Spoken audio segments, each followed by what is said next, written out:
Welcome to the latest episode of Five on the Floor on the 5 Reasons Sports Network. Thanks for joining us on your favorite podcast app, Red Circle, Google Podcasts, Apple Podcasts, Spotify, and the 5 Reasons YouTube channel. Make sure you hit like and subscribe. Also, check us out on 5reasonsports.com.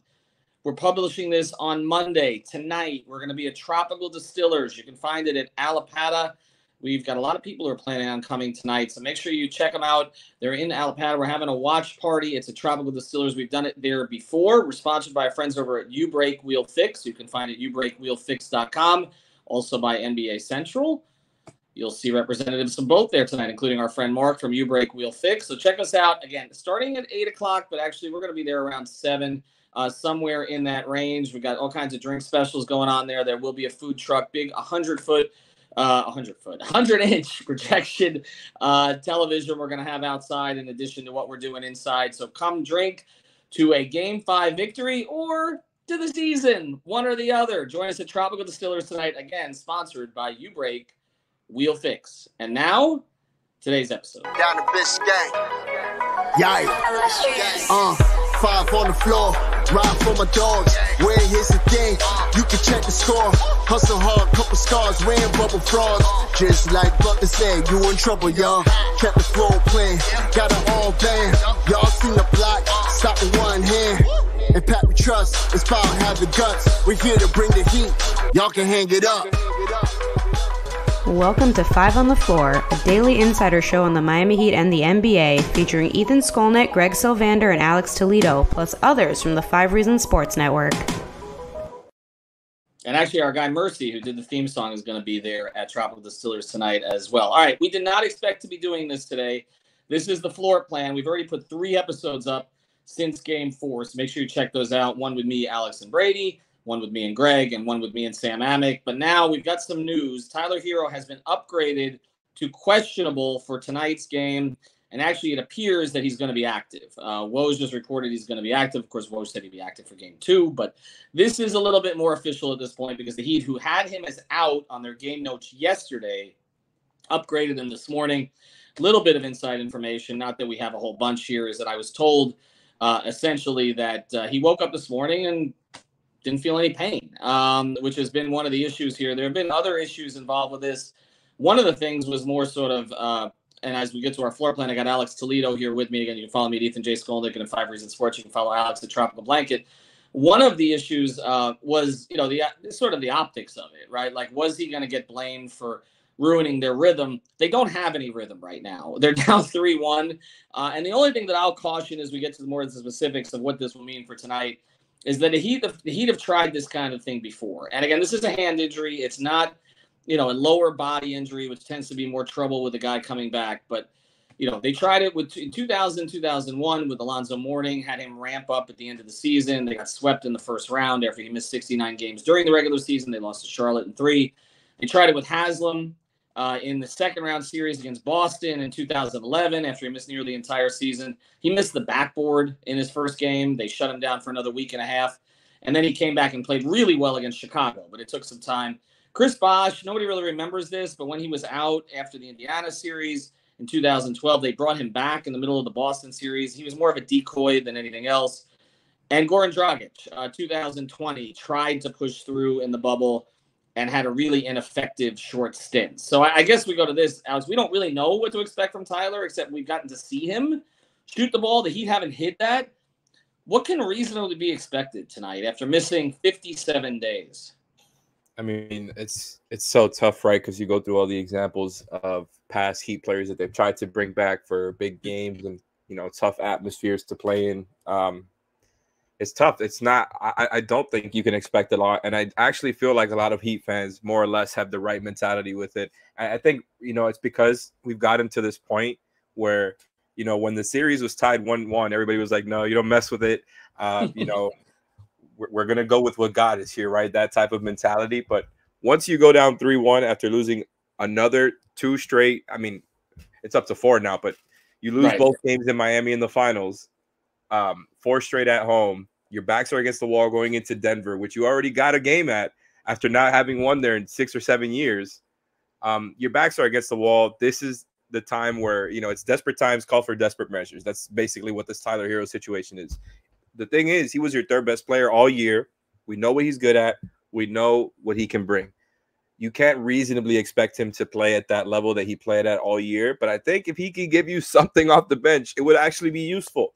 You already know the limits when it comes to Tyler Herro's defense, and you're playing other guys in the rotation right now who are not necessarily pluses on that end of the floor either. So I think there's kind of a way to cleanly have Tyler take another guy's minutes, or maybe he takes from two guys' minutes. You know, you're taking some from one, some from the other. However they decide to handle it, he'll probably not get that many.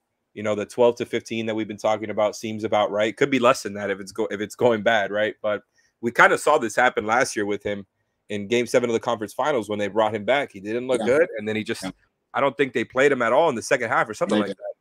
And so I think that's why everybody's expectations are kind of in the right place this time.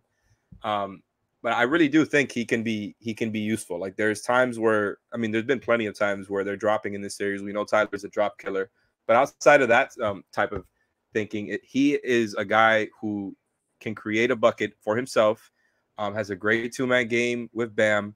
Can you harness some of that stuff off the bench and just give you a little something? Because anything he gives you at this point, especially, you know, not to mention the fact that he was their best shooter all season before everybody's percentages came back up during this playoff run. Tyler was their most consistent shooter, not just off the bounce, but kind of off the catch too. So if he can give you a mix of everything that he does, I think it would be really helpful for Jimmy and Bam, who have so much pressure with the way that the Nuggets have evolved defensively in this series, where they're just putting more pressure on Jimmy and Bam to kind of create their own shots. They're staying home on shooters a little bit more. I think Tyler would be a nice, I guess, release valve just to take some of that pressure off of Jimmy and Bam. I don't have high expectations for him, but I know what he can do. If he's feeling good, it's tough because it's the shooting hand. But if he's feeling good, you add the guy who was your best shooter all season and was a big time scorer for you. Like at this point, you got to try it out and see if he, you know, maybe you can catch lightning in a bottle, just like this, you know, an entire playoff run was. Yeah, well, again, first thing, you know, him being blamed for this is off the table now because, again, they had no rhythm. They're down 3-1, so that part of it will be fine. I almost think this serves as much of a purpose as sort of a decoy situation as it does for him actually playing, because you do give Denver one more thing to prepare for tonight, which, you know, you want to put their minds on something else. Denver doesn't really change what they do a whole bunch, but again, the possibility of him playing, you know, I guess it adds a little bit of a wrinkle here. I mean, as far as him playing, I'm actually not as good. I mean, I've watched him shoot. Like, he looks okay when he shoots the ball. Like, I mean, you're talking about discomfort. I'm really more worried about him, you know, in getting caught in pick and rolls defensively and all the rest of this stuff and being afraid of contact, which would be understandable if that was the case. You know, that's really more the issue. But as you mentioned, you know, defensively, it's not like the minutes he'd be taking would be of world beaters defensively. So it's not as much that, it's just being concerned about the contact. I'll say this, and you know, this is really the big question here. We just devoted an entire episode to, are they going to change the starting lineup, do anything along those lines? If Duncan Robinson starts, we know that Tyler Herro is going to play, right? Like, isn't that an indicator? Because it would seem to me then that Duncan's going to get heavy minutes aligned with Bam, and then Tyler's going to take some of Duncan's minutes, and Strus becomes the odd man out. I mean, I also think you'll definitely see fewer Vincent Lowry together minutes tonight if Tyler plays. That's another option. But they essentially will have 5 guards available. I mean, this was the case a lot of the season. They had 6 with Oladipo, but they've got 5. They've gotten into kind of a consistent rotation. But again, if Duncan's starting, Tyler's playing. I don't think it's going to be Duncan starting and he's bringing Max off the bench. I feel like if Max starts, Duncan gets the first reps, and then maybe Tyler gets a few of those minutes when it was going to be Vincent and Lowry together. Does that seem reasonable? Okay, I'm sorry I lost you there for a second, but yeah, it's interesting that that you think that Duncan starting is the indicator for Tyler playing, and I'm with it. I think Duncan starting would be a pretty nice change up to get the Nuggets to react to something different, and we know what the Duncan Bam two-man game can produce. And along similar lines, I would like to see Tyler play with Bam, but it's interesting. I think you might be right there. I hadn't thought about it that way with like who he starts, but it's funny because my expectations are still kind of he starts Strus, he sticks with his guy, and maybe it's just a shorter leash. yeah, I don't know. I think he's going to try to play him, and I think it's going to be a smaller role. But that part kind of threw me off, though, because now I'm trying to think about how the rotations are going to work. I agree that I think we probably don't see a lot of the Kyle and Gabe stuff together. That's why I kind of hinted at maybe he takes from more than one player's minutes, because it's kind of just the way that they've been handling the rotations lately. I don't know what the right answer is, though, because I know everybody wants to say just bench Max right now because he's playing. He hasn't shot well in this series outside of game 2. He's shot very poorly outside of game 2, just to be accurate about it. But it's so tough because he's been such a big part of these last 2 deep playoff runs. And I don't know that Spo is just going to go from starting him for so long, in a playoff run where nobody expected any of this. Maybe they did. They will always say they're going for the championship, all that. They were in the conference finals last year, all that. But, they got here with Max as the starter, and they did it last year with him as the starter in the playoffs. So it feels a little bit like I don't think that Spo is going to do that. But I'm not sure. Like, they're down 3-1 going into Denver. If there's ever a time to mess with the rotation like that and just kind of throw everything off, it's now. So it's fun to think about, because we did an episode about this yesterday, and I kind of threw in Tyler as a factor here, and then just immediately threw out the chances. I'm like, I know it's not going to happen, but wouldn't it be fun if Tyler came back? And now here we are. I'm not sure how it's going to play out. Like, I want to see Duncan play more. I want to see Tyler play, but it doesn't sound Spo-like for him to. But here's the thing, Alex. Max is, and again, I'm a big Max supporter, and he's been huge in their runs. But I mean, if you look at the conference finals last year and the finals this year, he's basically sunk them in 4 different games. Somebody posted the numbers on this, where he just shot so poorly that he shot them out of it. And I think the thing that may tip the balance here for Spo is honestly the thing that I respect Max the most for doing, which was that post-game presser that he had in the locker room, where he looks like he's just beating himself up right now. And Spo reads guys like that. And I just wonder if he just says, you know what, it's just, we've got another option now. Duncan's played well in this series. We know Duncan pairs well with Bam. Let's go to that quicker, okay? And then, maybe Max is available if you need him at some point later on, off the bench or something like that. But that kind of tipped the scales for me a little bit. And again, I respect Max for doing it. But when you see a guy in his head to the degree that Max was in that post-game presser, and he's got to go into Denver and trying to make sure. I know he did it in game 2. He made the first 4, then he missed a bunch after that. But he made 4 early. I feel like that may tip the scales for Spo. All right, we'll get into one more thing, because there's a little bit more history here beyond them bringing back star players. It's also the Spoelstra Hail Marys, which I feel like we should go over again, because I hate to say it, most of those have not worked either. I do want to mention another sponsor, though. Prize Picks. Use the code 5 FIVE. Get that initial deposit matched up to $100. Here's the thing about it. We really want you to subscribe today, because I put up a contest at 1 o'clock. It's now after 3 o'clock. Nobody's gotten the right answer yet. Okay. And all it was, and you can go on to, Alex, don't answer. You can go on to Twitter. The tweet is still pinned to 5 Reasons Sports. It'll probably be pinned all day, because I don't think anybody's getting this question for a while. We're giving away $100 in Prize Picks promo funds, free. That's in addition to doubling your initial deposit if you use the code 5, but you have to be subscribed with the code 5. Here's the question, if this gives you a head start, because trust me, by the time I check Twitter again, nobody's still going to have it. There have been, since 2015, there have been 5 series, not just finals, but 5 series where a team down 3-1 has come back and won. There are actually, I thought it was 6, there are actually 7 players in this particular series who have been part of a 3-1 comeback either on the winning or losing side. You just need to name them on our Twitter feed. And if you're the first to do so and you're subscribed to this code 5, you're going to get an additional $100 in Prize Picks promo funds. So subscribe right now, Prize Picks, get your initial deposit match, get the answer. You'll find it. You do enough digging on the internet, you figure it out. You'll figure there's one guy that nobody's getting, okay, because he doesn't play for Denver. But go check it out, and I'm giving you enough hints here, and that's about it. All right, use the code 5 FIVE. Alex, you still don't have it, I know. But there's one guy that's throwing – well, 2 actually on Denver, but there's one in particular that's throwing everybody off. All right, let me go through this, though. Erik Spoelstra's tried the finals Hail Marys before, okay? I can think of only one time where it's worked, all right? The one time it worked was 2013. He put Mike Miller in the starting lineup. I don't know if it was game 4, game 3. I remember us being in San Antonio, so actually it must have been game 3 or 4. It was in the middle games where he put Miller in, and I remember Brian Windhorst broke it early in the day, and I heard the same thing, and a couple others heard the same thing, and the Heat denied it all day long, and that was the case. It ended up being Mike Miller starting, and it worked, okay? They put him in the starting lineup. He had been in mothballs all the rest of this. But the others, 2011, he started Mario Chalmers finally in the last game against Dallas after starting Bibby the whole series. Chalmers delivered, but he still ended up using a Hail Mary of Eddie House for almost the entire second half of that game. Eddie hadn't hardly played the whole playoffs. They didn't win the game. 2014, your favorite, Michael Beasley, for some reason, played a ton of minutes in San Antonio in game 5. Okay? Obviously, that goes without saying.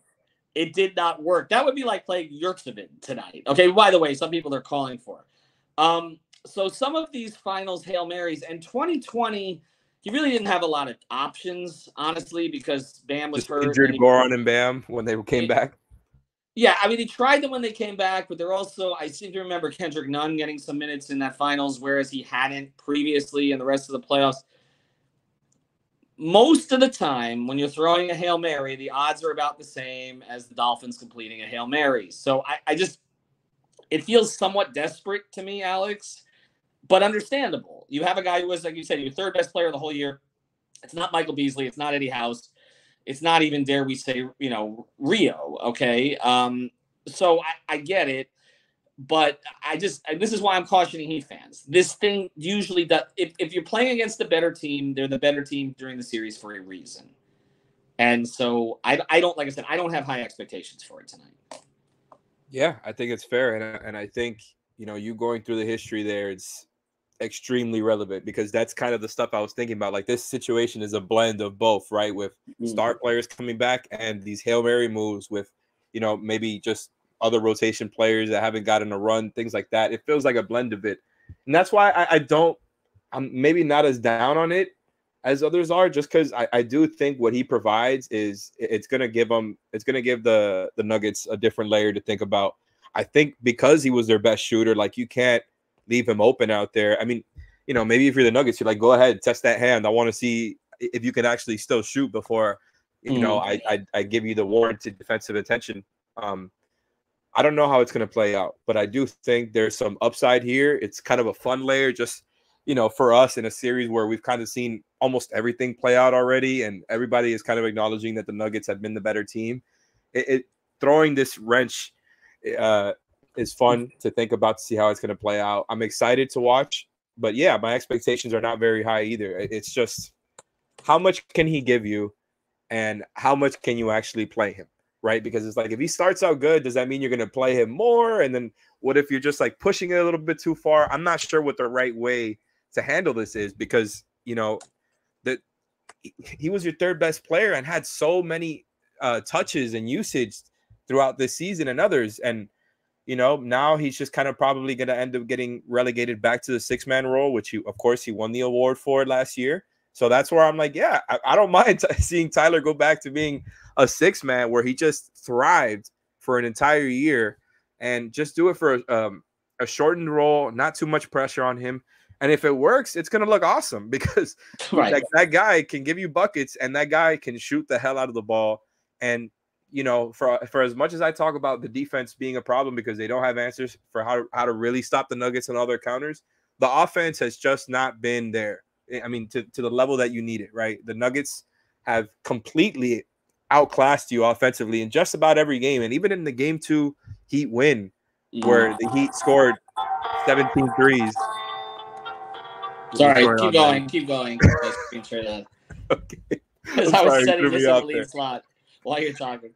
Anyways, in that game where the Heat hit 17 threes to get their only win in this finals, the Nuggets also had a really good offensive rating. So, getting another guy who can help you keep pace with kind of this unstoppable offensive force, like, there's some upside there, man. I'm just excited. All right. Well, I think we lost Alex there. He's frozen in time there. But we were happy to get you there. Now you're back.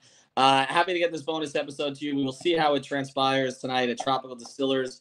Again, I'm going to post it again on the 5 Reasons Twitter feed, how to get there, all that kind of stuff. We should be out there starting between 7 and 8 o'clock. We got some pre-game drink specials. There's also an all-you-can-drink special. Depends how wild you guys want to get. So we'll see how that goes. Tyler Herro, we're expecting him to be active tonight based on everything that's going. And I will say, I did not anticipate this. I don't think this is the way that he wanted this to go. You know, again, down 3-1, I get it. The optics are better. But rolling him out here in after 57 days in high altitude in a pressure situation in Denver, it's crazy. In Denver, man. I just look, like I said, they got nothing to lose at this point, really. And I don't think Tyler does either. And whatever happens with Tyler tonight, I just hope people are kind about it, because for those who have not been a high-level athlete, and I certainly am among those who have not been a high-level athlete, I cannot imagine anything more difficult than what Tyler Herro is being thrown into tonight. So, I mean, if he gives you 3 buckets tonight and doesn't get killed on defense, that's a lot. I don't think he'll be the 6th man, though. I think he'll be off the bench, but more of sort of a 9th or 10th man role. We never know, though. You know, I said this on Twitter. Eric Spoelstra said he wasn't going to play Kyle Lowry a lot when he came back after, a couple months off, and played him 36 minutes. So it's the NBA Finals. Who knows? I think in some cases, Tyler and Eric are going to have to be kept from themselves tonight. Thanks to you, Break Wheel Fix. Thanks to Prize Picks. Get on there. Remember, 7 players in this series have been part of a 3-1 comeback on the winning or losing end. You can win $100 in promo funds. Have a good day, everybody. See you tonight. Don't let them get one. Thank you for listening to the 5 on the Floor on the 5 Reasons Sports Network.